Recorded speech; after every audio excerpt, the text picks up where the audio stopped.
Personne ne déteste les gens fidèles. Dans ce monde, la fidélité est tellement rare que si vous êtes quelqu'un de fidèle, les gens vont vous aimer. Parce que quand ils sont dans des problèmes et qu'il n'y a personne d'autre, il n'y a que vous. Et même s'ils ne valorisent pas votre fidélité, Dieu valorise votre fidélité. Mais notre fidélité, c'est d'abord vis-à-vis du Seigneur. Si, par exemple, on devait écrire une lettre pour vous recommander à quelqu'un, est-ce qu'on dira de vous que vous êtes un enfant bien-aimé et fidèle? Pour ceux de Abba House, est-ce que votre pasteur pourra écrire vous concernant que vous êtes bien-aimé certainement, mais est-ce que vous êtes fidèle? Et pour tous nos bien-aimés en ligne, est-ce qu'on peut dire la même chose de nous? Je vous ai toujours dit que ce qui fait la différence dans notre vie chrétienne, ce n'est pas ce que Dieu fait pour nous, c'est ce que nous faisons. Parce que ce que Dieu fait pour nous est déjà acquis. Ça ne va pas changer. Dieu a déjà donné son Fils. Il ne va pas le reprendre. Ce qui va changer, c'est mon attitude, mon fonctionnement par rapport à Jésus. Le choix que je fais de le suivre et la manière dont je décide de marcher avec lui. Ce qui fait la différence entre deux chrétiens, c'est ça. C'est ce que chacun fait. Nous sommes responsables de nos vies. Dieu a fait les choses de telle sorte que chaque être humain a une grande capacité d'action sur lui-même. Une grande latitude quant à ce qu'il est. Nous ne sommes pas victimes du monde, victimes du diable, victimes de nos circonstances, victimes de la situation. Aucun enfant de Dieu ne peut se voir comme une victime.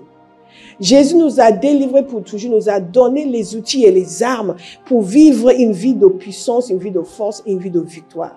Quand un enfant de Dieu est anéanti par la vie, abattu par la vie, il y a plusieurs choses en jeu, dont l'ignorance et dans la rébellion. Mais ce n'est jamais parce que ça ne peut qu'être ainsi. Jésus a déjà mis en place, Dieu a mis en place un système de libération, d'affranchissement, un système de, comment dire en espagnol, Oli l'avait dit l'autre jour, capacitation.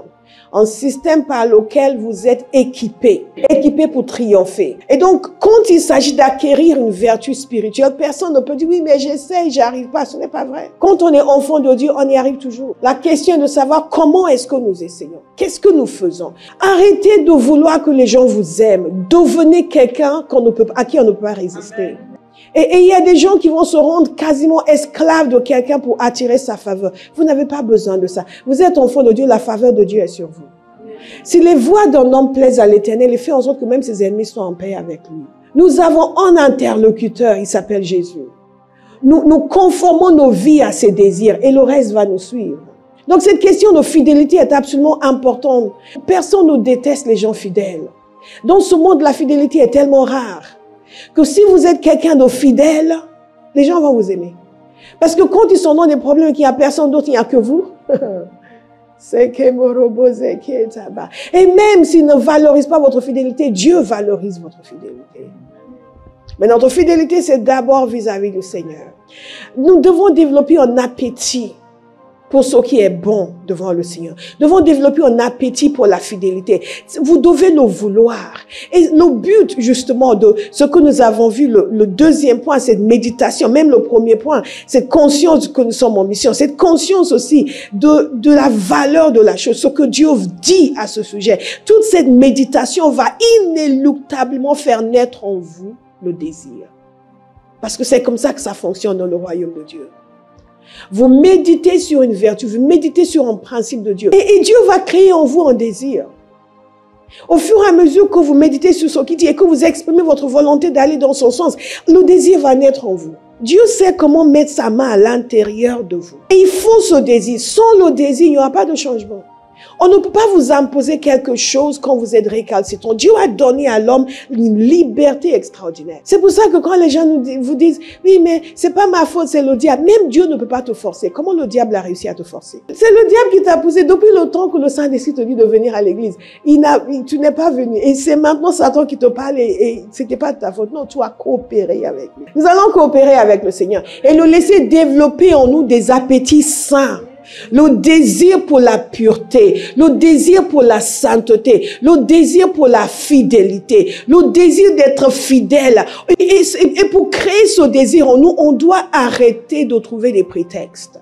Quand nous justifions nos faiblesses, nous ne pouvons jamais créer le désir de nous en débarrasser. Et les gens vont trouver toutes sortes de prétextes pour justifier le fait qu'ils ne sont pas fidèles à la prière. Non, ce qui convient de faire, c'est Seigneur, tu vois qu'en toute honnêteté, j'ai aucune envie. Donc, crée en moi le désir d'être fidèle.